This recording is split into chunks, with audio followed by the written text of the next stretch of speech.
अल्लाह रब्बुल इज़्ज़त कुरान मजीद में इरशाद फरमाता है, वल्लज़ीना हुम लिज़्ज़काति फ़ाइलून, और वो जो ज़कात देने का काम करने वाले हैं।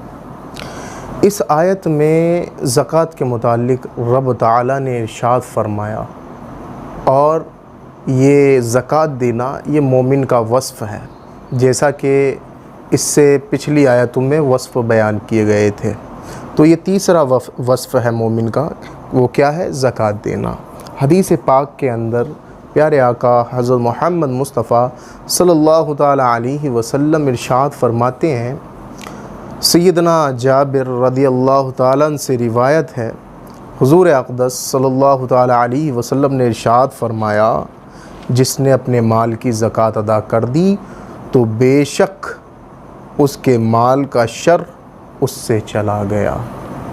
यहाँ रसूलुल्लाह सल्लल्लाहु ताला अलैहि वसल्लम ने इरशाद फरमाया कि उसके माल का शर उससे चला गया, यानी कि उसके माल से उसे जो तकलीफ़ें होने वाली थीं, जो परेशानियाँ होने वाली थीं, वो परेशानियाँ ज़कात देने की वजह से, ज़कात अदा करने के सबब से उससे रब क़दीर ने वो परेशानियाँ, वो मुश्किलें, वो तमाम चीज़ें मौला ताला ने दूर फरमा दी। इसी तरीके से एक और हदीस है जिसके रावी सैयदना अबू अमामा रज़ियल्लाहु ताला अन्हु हैं।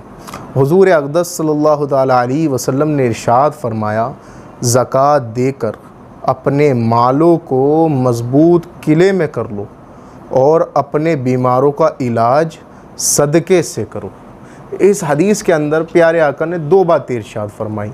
पहली बात क्या? पहली बात ये कि अपने माल की ज़कात अदा करो।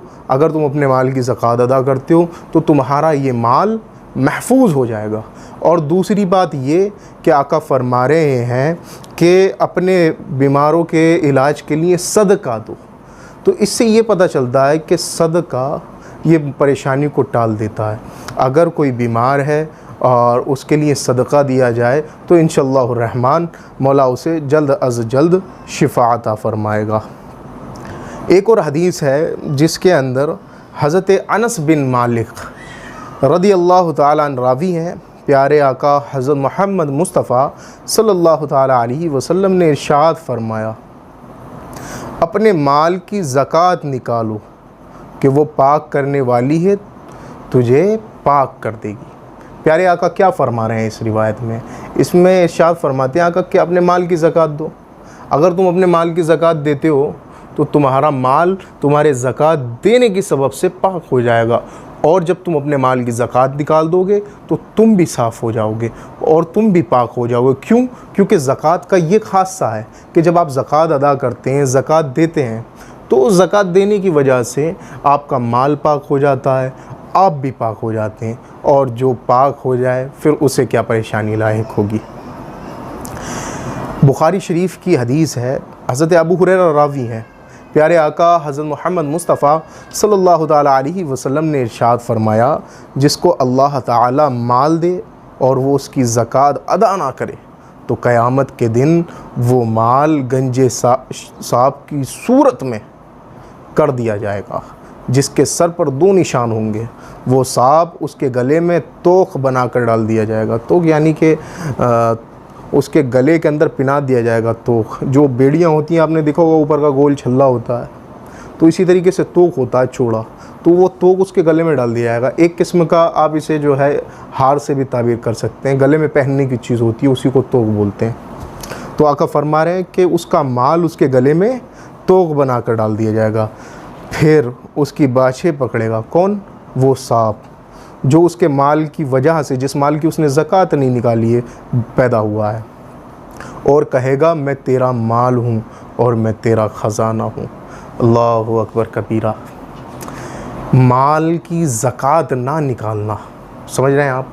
माल की ज़कात ना निकालना ये कितना सख्त गुनाह है कि जो शख्स माल की अपने ज़कात नहीं निकाल रहा है, उसका माल उसके लिए सांप की शक्ल में कर दिया जाएगा और वो उसे पकड़ेगा और कहेगा मैं तेरा माल हूँ। बताइए दुनियावी सांप से हम किस कदर डरते हैं और दुनियावी सांप से किस कदर भागते हैं, और ये तो अज़ाब वाला सांप है, इससे कैसे बचेंगे। अल्लाहु अकबर। अक्लमंद इंसान वही है जो वक्त रहते अपनी इस्लाह करे, अपने अहले खाना की इस्लाह करे और अपने माल की ज़कात निकाले। रब्ब क़दीर हमें ज़कात निकालने की तौफ़ीक़ अता फ़रमाए और गरीबों को, नादारों को, मुफलिसों को, जो भी कमज़ोर हाल हैं उनको अपने माल में से हिस्सा देने की तौफ़ीक़ अता फ़रमाए। मौला सुनने से ज़्यादा इस पर हमें अमल करने की तौफ़ीक़ अता फ़रमाए।